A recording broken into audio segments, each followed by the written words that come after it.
Good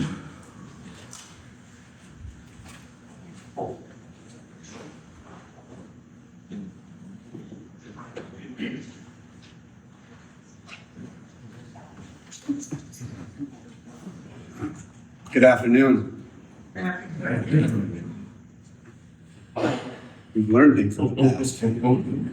My name is John, and on behalf of the Lenz family, Joan, Jim, Bridget, and John, I welcome and thank you all for coming here together to celebrate and remember the life of Tim and to find connection amongst our own memories and our own recollections and emotions. I'm a Frankie. I'm of Amy, Dean, Matt, and Ben. We moved about 6 houses down from the Lenzes when I think it was ending 7th grade. And Jay was one of my first friends. The Lenz family, to me, when I think back on, kind of like took us kids in pretty quickly. And I have many memories, especially those of Ben and Tim. I think as early as 1st grade together. My memory of Tim and the Lenz family are deep, and I recall them fondly. Some of them are golf ball sales on the cart path behind the house. Obviously scouts, golf league, soccer, fireworks. I've heard the stories of early morning jazz band rehearsals, trick-or-treating, CCD, travels to Egypt, college tours, Eagle projects, confirmations, high school graduation parties where kids carried tents from one yard to the other, cutting through other people's backyards. And I even remember, there's a tight enough relationship with the Lenz family that Jim came out to Oshkosh, Wisconsin for my 21st birthday. And I still thank you to Jim for that evening. Each of us have memories, and we have bonds of our own of Tim. Tim today doesn't need our comfort. We've come together to lean on one another and find healing as a community of Tim. Each of us have memories. In an effort to bring those memories to life today, I'm going to ask you to close your eyes for a moment. Take a few deep breaths just to yourself. And recall a fond memory that you happen to have of Tim from any time of his life, any time of your life. See his face, his expression. And with the next few breaths that you have, let yourself feel the emotion of that memory.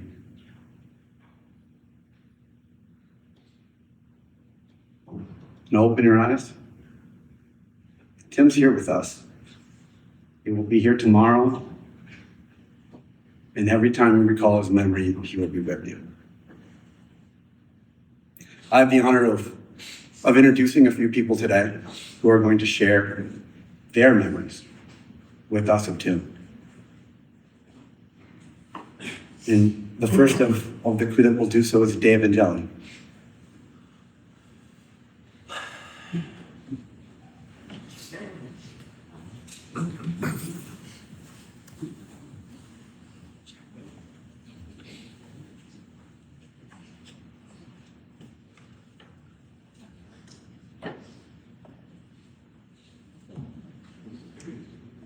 Hey everybody. So I was invited up here to tell everyone about Tim. I think everybody knows Tim already, so a lot of stuff is what we already know. But do my best to get through it. Bear with me.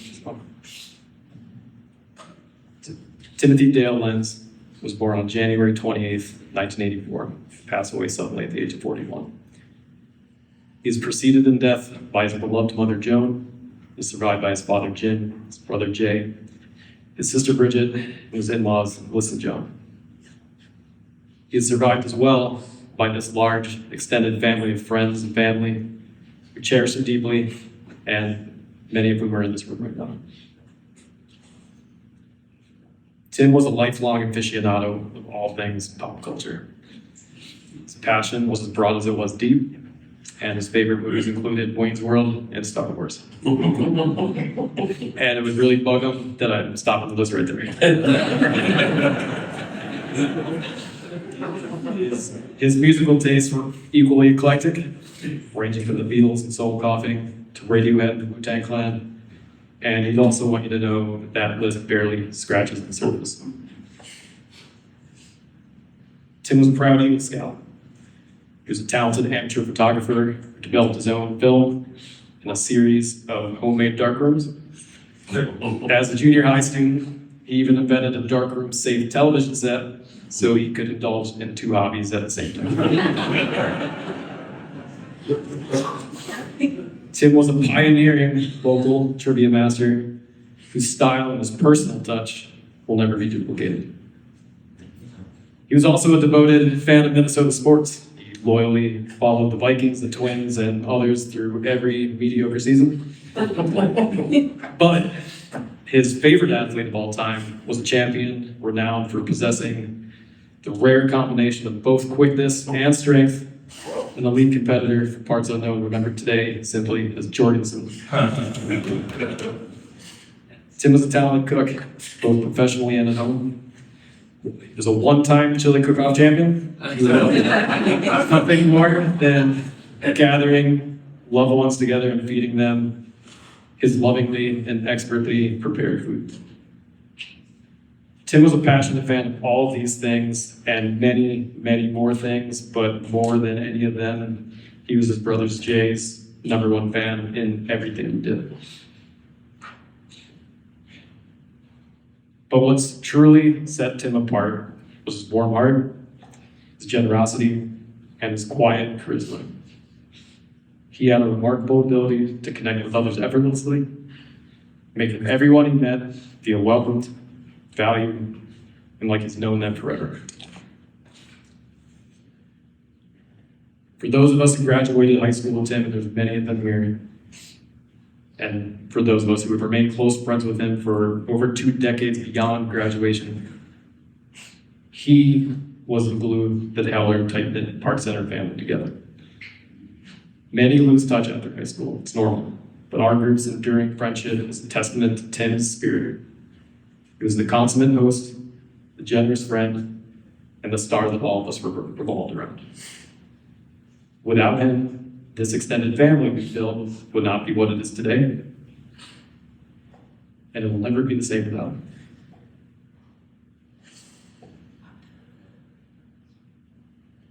Tim loved his friends and family. His legacy is what you see around him in this room. It's one of kindness, connection, and unwavering loyalty. It's a legacy that will live on, and all of us who are lucky enough to know him.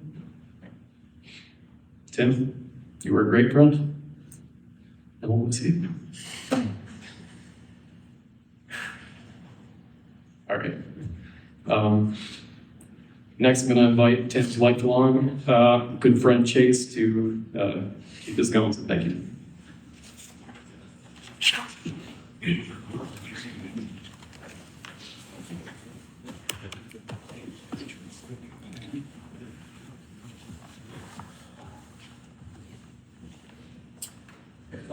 This is a passage that Tim enjoyed, so I'm going to share it with you guys.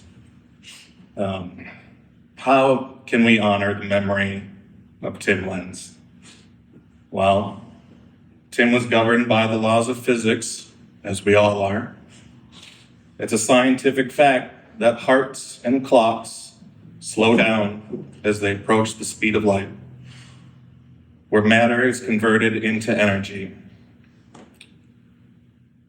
Sometime last week, Tim's heart approached that speed, where his matter was converted into energy, into pure white light. And while Tim is no longer with us, he is all around us. Forever. Thank you. I'm going to welcome Brent Goodson to share a few words of welcome.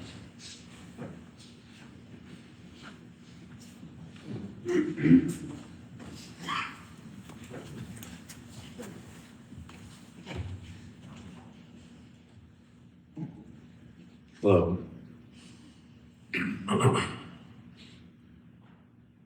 I had the pleasure of working with Tim at 3 different restaurants over the course of more than 6 years. And I'd like to share some of the impact he made on me in that time working side by side in hot, loud, stressful kitchens.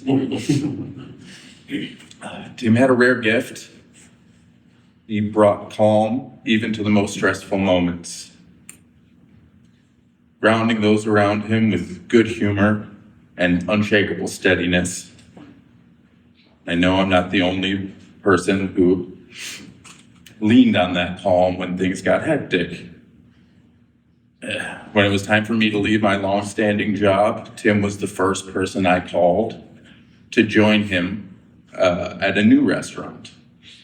You always wanted to be on his team, not just because of his skills, but because of who he was. Tim put heart into everything he did. He made facts fun. He made us laugh. He always made us feel included. Tim was someone so smart and so willing to be so stupid with me. We would spend all night talking about nothing, and then eventually everything. And we did so much more than pass the time. He inspired me to take what we did more seriously in the least serious way. He encouraged creativity. He made it fun. He made it meaningful. And he made all of us better. We all have stories about Tim, whether he's roasting vegetables or Packers fans. His infectious laugh at telling a joke or doing a bit for way too long. He never boasted, and he never needed to be the loudest voice in the room. But you always knew he was one of the smartest and kindest. He could be silly, generous, curious, and full of warmth. Sometimes all of them at the same moment. He made people feel valued. He respected others. He never talked down. He cared about people, about knowledge, about sharing the little joys in life. And that's why we remember him not just as a coworker, but as a true friend. I wish I could remember more stories, and maybe I will. But what I'll never forget is the way Tim made people feel. Steady, lighter, and like maybe things would be okay after all.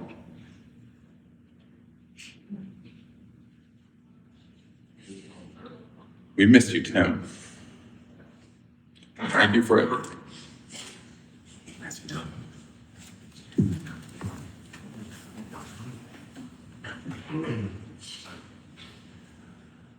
Thank you, Brian.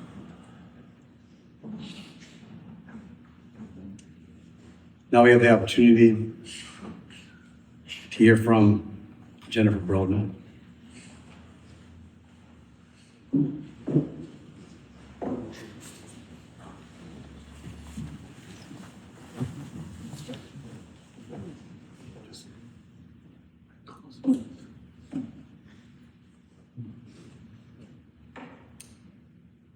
Anamkara is a Celtic term that refers to true friends, soul friends.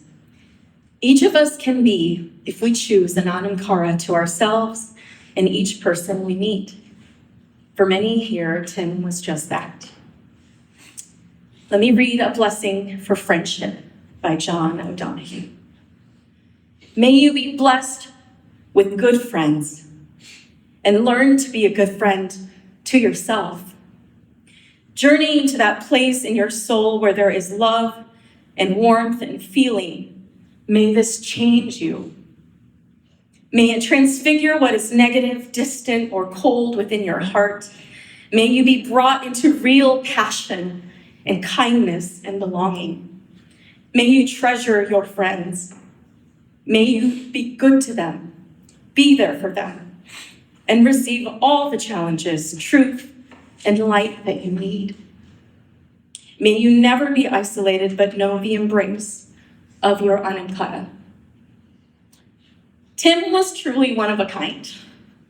He was the friend who opened his home to everyone and knew the power of food and friendship. This was something we both loved. From his thought-out themes to his detailed menu planning, the hours of prep, and the pure joy on his face when you took your first bite of food, you could feel his deep and joy-filled love through the dishes he made. When we gathered around his table, it was good food for our souls and for mine. Rest easy, Tim. We promise to keep the dishes coming, the music playing, and the laughs rolling for you. Give our moms a giant hug and sunflowers from us both. We love you so much. I'm going to end with some words from Rabindranath Tagore. The first time I read them, it brought me comfort, as if it was his own voice speaking to all of us. It was beautiful as long as it lasted the journey of my life. I have no regrets whatsoever, save the pain that I might leave behind. Those dear hearts who love and care, and the strings pulling at my heart and soul. The strong arms that held me up when my own strength let me down. At every turning of my life, I came across good friends. Friends who stood by me, even when time raced me by. Farewell, farewell, my friends. I smile and I bid you goodbye. No, shed no tears, for I need them not. All I need is your smile. If you feel sad, do think of me, for that is what I will like. When you live in the hearts of those you love, remember then, you never die.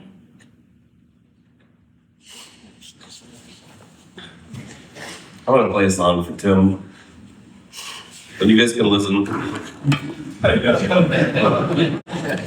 And if I don't get through this, we'll just play that Tom Waits song again.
I'd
like to welcome Mr. Pete Flager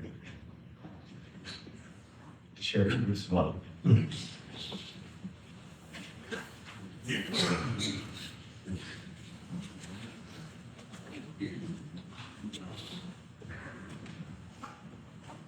afternoon. I'm Pete Glick, and I was a scout leader with Tim, and Jim was, and we spent a lot of years traveling different places and having a lot of fun. And you know, one of the accomplishments in scouts, it's the highest honor you can get, is you become an Eagle Scout, and that's something you carry with you forever.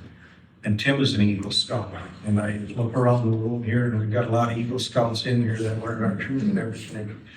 And but we had a lot of fun camping from Oshkosh to the Black Hills to Mini Point to all over the place. And you know, the funny thing about Scouts was when our troop was, none of the kids wanted to be known as Scouts, so they always made up some excuse when they came to their Scout meetings. And it's like, why wouldn't you want to be a Scout? Ask these kids what they did in the summer who aren't Scouts. I mean, we've been to the Boundary Waters, we've been to Oshkosh, we've been to the Black Hills, we traveled all over and had a lot of fun. But you know, one thing we did every year was a Boundary Waters trip.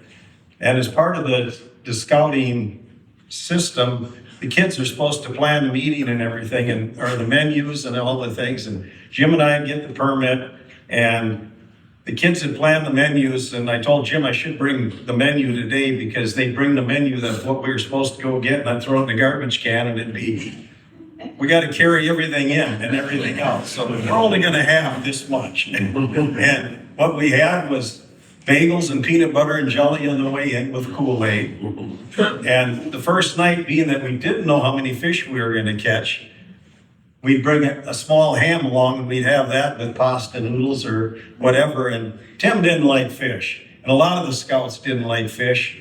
And the mothers would say, you know, they're not going to eat fish because they don't like fish. And by the time we got back from the Boundary Waters trips, these kids love fish. And they tell their mothers, you know, hey, I want to have fish. Well, you don't eat fish. And yeah, it's really good. And then their mothers would fix the fish, and the mothers would be calling me, how do you guys do the fish up there? Because they say my fish is no good. So anyway, but our trips were always, you had to catch what you ate, and we'd bring noodles and rice and bread and butter and pancake mix, and that was our trip. But all the kids learned to eat, and besides eating fish, they'd come home and the mothers would say, what'd you do to my kid? Why? Well, he eats everything now. Well, because there wasn't that much to eat, but you know, Tim was on many trips with us, Jay was, and I see a lot of the scouts out here, and we had a great time in all our scouting times, and was always a challenge to get the kids to become Eagle Scouts. Thank God we had people like Joan and a lot of other of the women in the troop that kept us, Jim and I and Pete and a lot of us on track, so that we could get them to where we all wanted them to be. But thank you.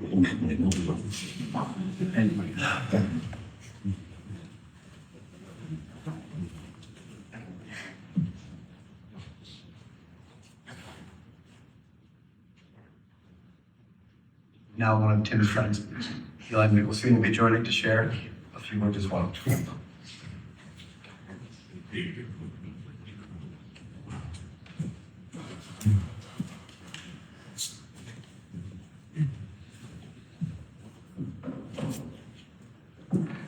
I'm Eli. I've known Tim for a long time.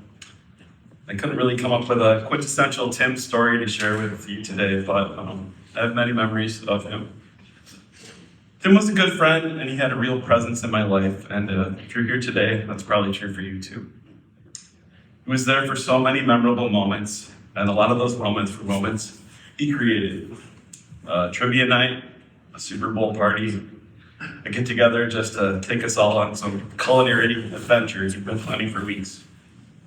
Tim loved to invite you into something only he could put together.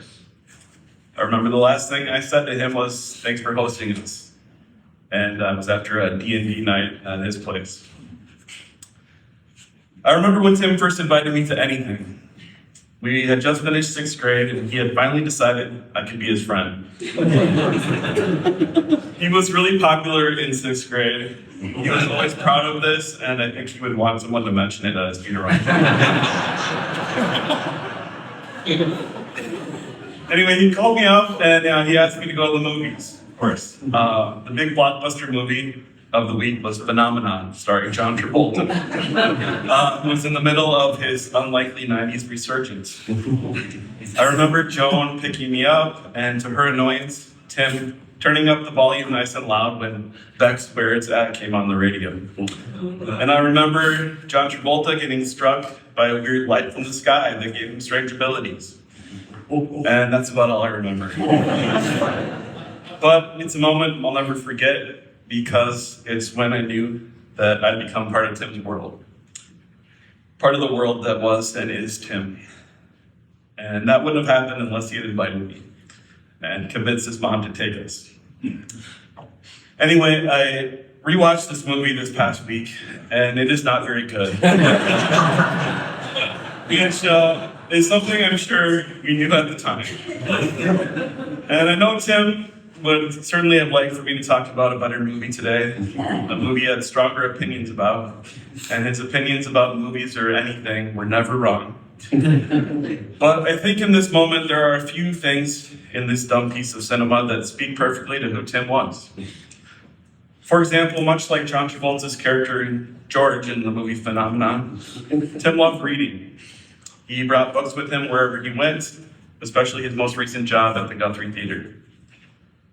Much like John Travolta in Phenomenon, Tim had an increased capacity for learning. He scored higher on the ACT than most people I know, despite not sleeping the night before and almost forgetting he had to take it. He had fantastic knowledge and lots of ideas about the world, and he shared what he knew and experienced. He wanted you to know it was good and worth your time, even if you might never get around to it. Much like John Travolta in Phenomenon, Tim brought people together. Many of us wouldn't know or appreciate each other if not for him. He hosted us countless times, and even though he might not have admitted it, I think he probably needed those moments more than any of us. Much like John Travolta in Phenomenon, Tim was able to detect earthquakes before they happened. He used telekinesis for ordinary tasks, and once learned most of the Portuguese language in just 20 minutes. much like John Travolta in the 1996 picture Phenomenon, which Tim would want you to know also starred Kira Sedgwick, Forrest Whitaker, and Robert Duvall. Tim was sweet. He had a big heart, he cared about people, and really knew how to give a gift. When I got married, his gift to us was a little Lego bride and groom set, a gift only he could give. It came in these little origami nesting boxes that he must have spent hours making. Much like John Travolta in the 1996 film picture film Phenomenon, a 49% rating on Rotten Tomatoes. And that's it's not currently on any streaming platforms. Tim had a power we all experience but will never truly understand. He was one of a kind, and we are lucky to have known such a unique human being. And much like that character John Travolta played in Phenomenon, Tim is gone too soon. And we'll always be sad about that, but we'll always remember him, and we'll always love him.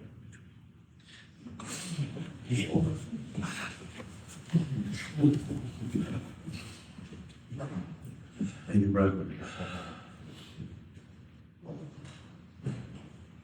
Now I'll have another good friend, Lance Hogman, to share a couple thoughts about that.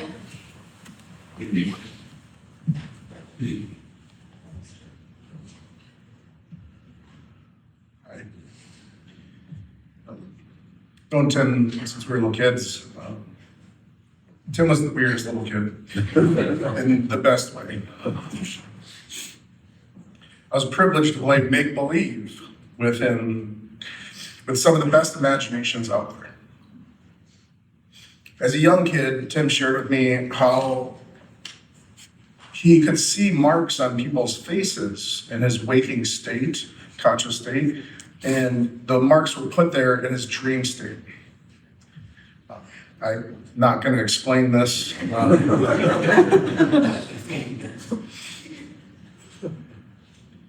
But it does take a powerful imagination to bridge the dream state and the real world. His artistic creativity was expressed in drawing, photography, and cooking. When Tim's powerful imagination and artistic passion were introduced to the world of cinema by watching Star Wars with his brother Jay, there was a recognition in him, like, oh, there's other really great make-believers out there. His fascination didn't end with Star Wars. He was obsessed with consuming high-quality media, low-quality media too. Brewery later. He cherished consuming movies, television, food, graphic novels, art. Every space he lived in was just covered, every inch of art. Fantasy novels. He drew entire Game of Thrones family lineages out on paper. Science fiction novels. In the time period in his life where he was reshaping his life, he'd read entire Isaac Asimov series. And Tim urgently wanted those close to him to go experience these make-believe places he had visited, for us to join him on his adventures.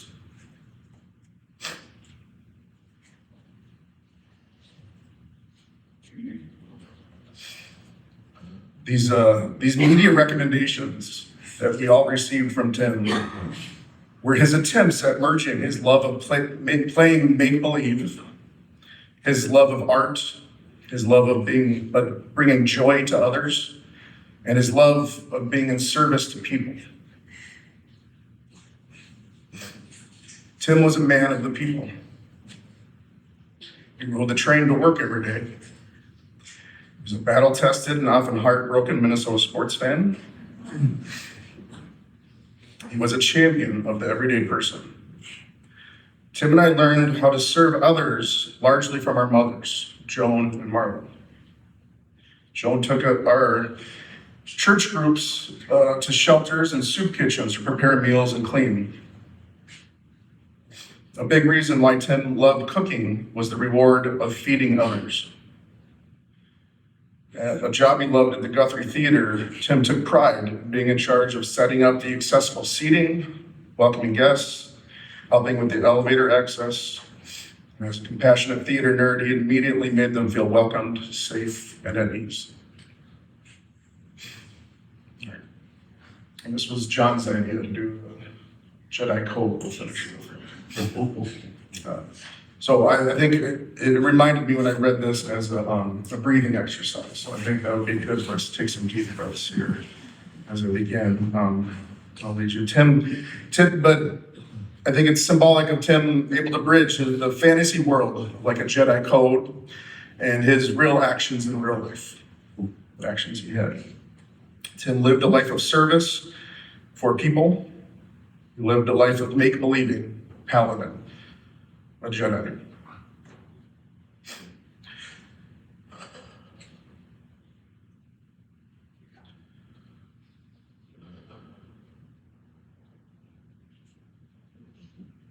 Breathe out.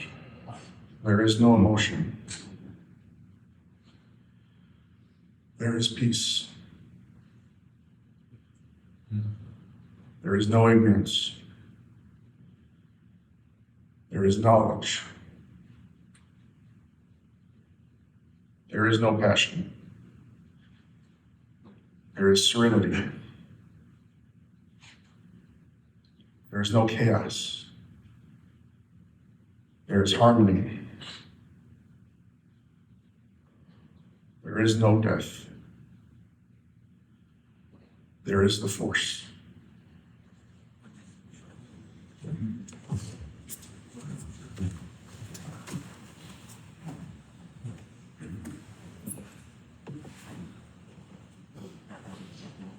Thank you, Miles.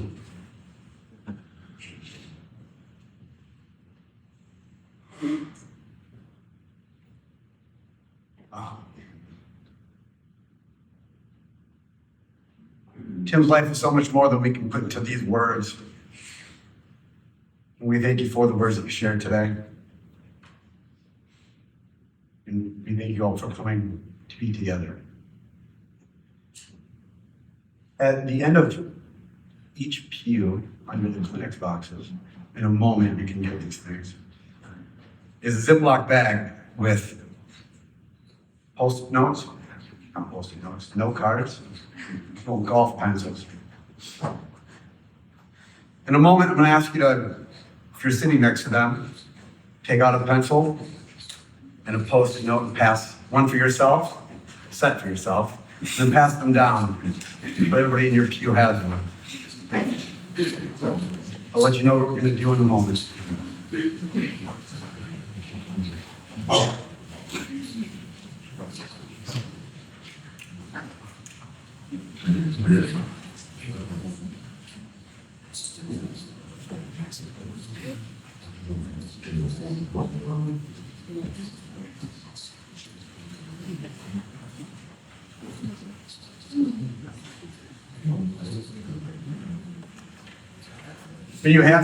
When you have your note card and your little pencil,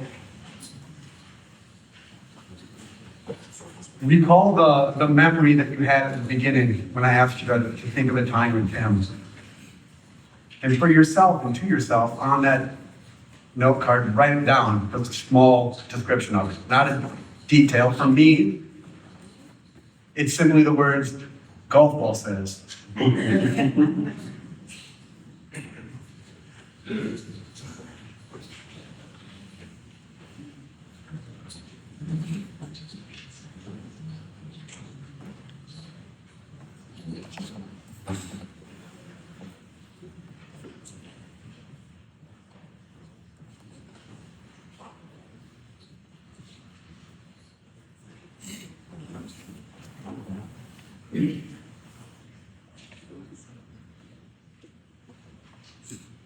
When you're done writing it, put it in your pocket, your purse, your clutch.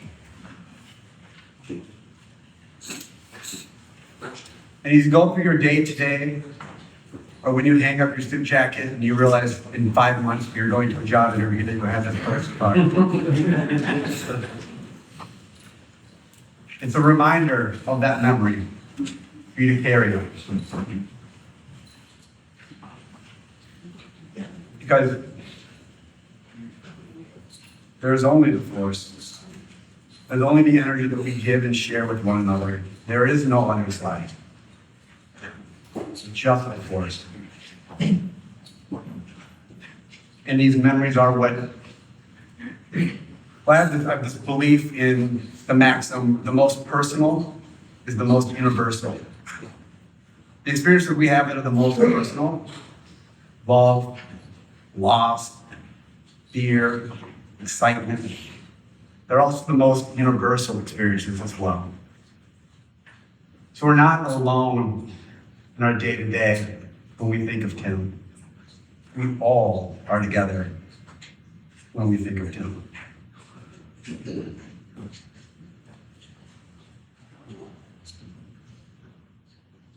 When we leave here today, you're all invited to Dual Citizen Brewery.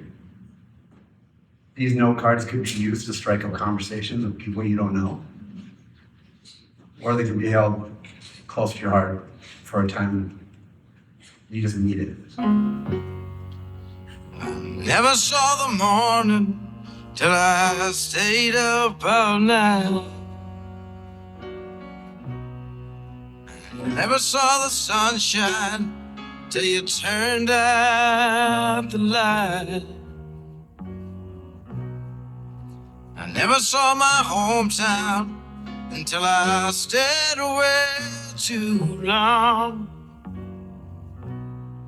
I never heard the melody until I needed the song.